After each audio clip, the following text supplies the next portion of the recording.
The Firebird X, Gibson's supposedly groundbreaking all-in-one guitar system that ended with this infamous video. Hello and welcome to the channel. Today we're going to be talking about the model that is generally considered to be Gibson's biggest failure, at least for modern times. As you've already seen in the intro, I'm of course talking about the Firebird X. So in this video we'll talk a little bit about the guitar and its specs, why it was a failure, and then what led up to that infamous video that came out in 2018. So let's get into it. So the Firebird X was obviously a guitar model introduced by Gibson in 2010. It was designed to be an all-in-one guitar system, with the idea being that all of your effects, processing and everything else were done within the guitar, as well as the remote foot switch that came with it. The idea being that all you needed to do was plug straight into the front of the amp and that was you good. That's all you needed. So very clearly this guitar had a very futuristic outlook and had all sorts of, for the time, modern features added into it on top of what you would expect in a regular guitar. Now the guitar itself was relatively traditional, at least in its construction. It was a swamp ash body and a maple neck, and it featured 3 mini humbuckers. But of course, you had all the technology on top of that, which included the 4th generation of robot tuners, Gibson's in-house self-tuning feature, which again is something that's considered to be a bit of a failure today. It had built-in effects and a DSP engine. Alongside the 3 already mentioned mini humbuckers, it also featured a hexaphonic piezo pickup. And then of course it had its wireless pedal board,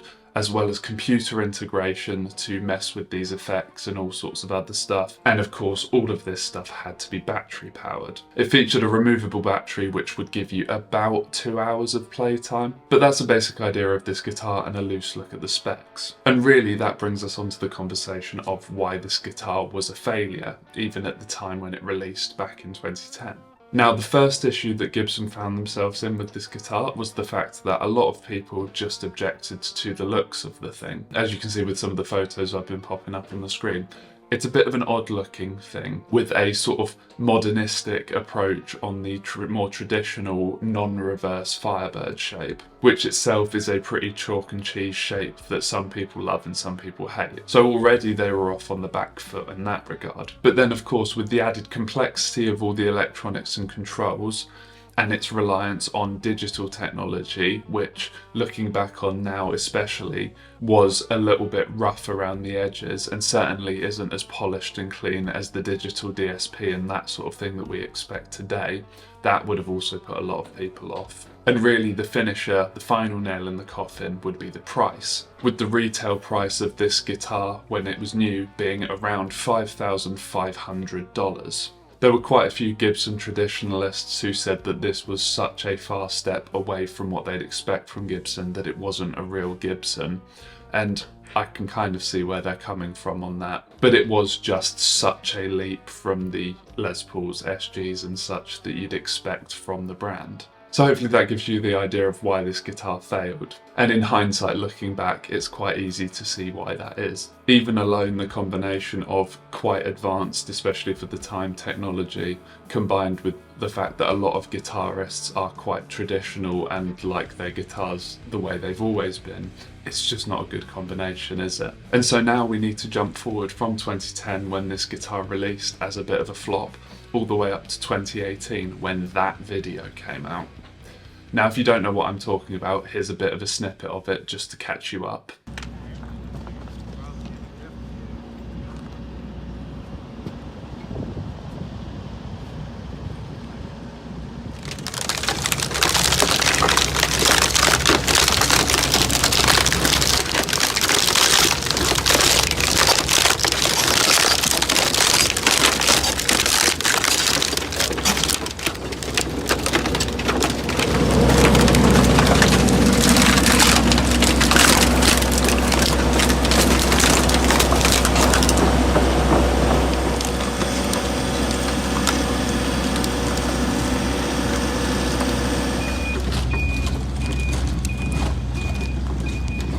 Yeah, not good, is it? And as you can imagine, back when this video surfaced, guitarists online especially were sort of, it was all they could talk about for quite a while. just seeing any sort of guitar being destroyed generally doesn't favour well with the guitar community. But why did Gibson feel that this was a necessary thing to do? Well, the main reason for it is that at the time, around 2018, Gibson were in real financial and legal troubles, having recently filed for Chapter 11 bankruptcy. And so, because this guitar hadn't sold well, they were sat on hundreds of these things. Not only production models, but also models that had been further modified and used as test benches for further software and all that sort of thing. And as a result of this, they ended up with lots and lots of models that either weren't up to standard because they were outdated and old, or were incomplete, or had sort of beta or buggy software, and all that sort of thing. And so, given the situation that Gibson found themselves in order to not face any more legal liability, they thought that the best thing to do with these guitars would be just to completely destroy them. Now, as I said a minute ago, they faced some real backlash for this, with a lot of people pointing out that these guitars could have potentially been given to schools or donated to charities and all this sort of thing, and that destroying them was just completely unnecessary. It was also even suggested that maybe Gibson could have sold these as non-functioning collectibles, but either way, Gibson decided that that wasn't for them, and so what happened happened. I'd be interested to know your thoughts on the brief and somewhat turbulent story of the Gibson Firebird X, so let me know your thoughts down in the comments below. But that's it really. I hope this has either taken you on a bit of a trip down memory lane if you remember this from back in 2018, or if you weren't aware of this, I hope this has done a good enough job at showing you the story and now you know a bit more. But that's going to do us for today. So as always, thank you very much for watching, and I'll see you in the next one.